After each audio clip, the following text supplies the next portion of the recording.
and now you have 4 parking tickets. Are you talking about the most recent one? The On the- one on on the- 11-1? On the Nissan. Yeah, the one on 11-1, I went to Social Security because they had cut my check. Because my son was recently killed last year.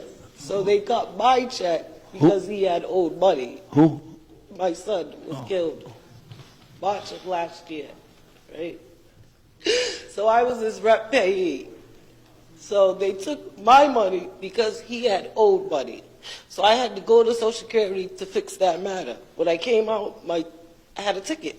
You know, the horrific story that you just told us relative to your son. I don't think anyone in their lifetime would ever want to experience that. So It's the worst feeling in the world. I feel so empty. Well, I'm going to reduce this to $50. How much time do you need to pay it? I have it on me now. All right. That's not going to leave you without any money, is it? I'll leave it with $5.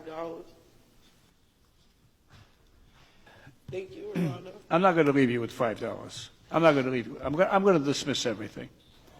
Thank you. All right.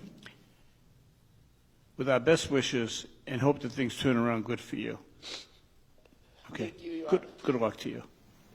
I get letters every day. People sending me letters saying, please continue to treat people with understanding and compassion. And many people, because of my treatment of people who come before my court, send money to my court saying, please, use this to help someone else. I have a letter from a woman named Angie Chesser.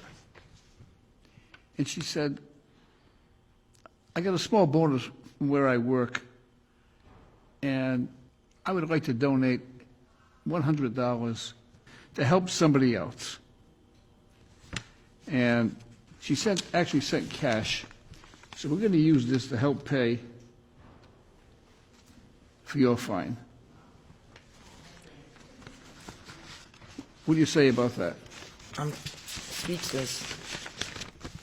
It says that there were an awful lot of kind, Thank you. wonderful people in life. Many times, even though I am helping people, the city is still getting money. Because I have people from all over the world. I have people from Iraq who sent money, people from France, from Italy, from China, from Russia, all over the world, and the United States. Send in checks saying, please use this to help someone else. So we have touched the heart of people all over the world. $32. $32. My father was an immigrant from Italy. We were very poor. We had very little material things. But we had a great deal of love in our house. And my dad's vision was always that life would be better for his children. Maybe I climbed the ladder of success. It is not enough to climb the ladder of success. The key is to leave the ladder down so that others can climb the ladder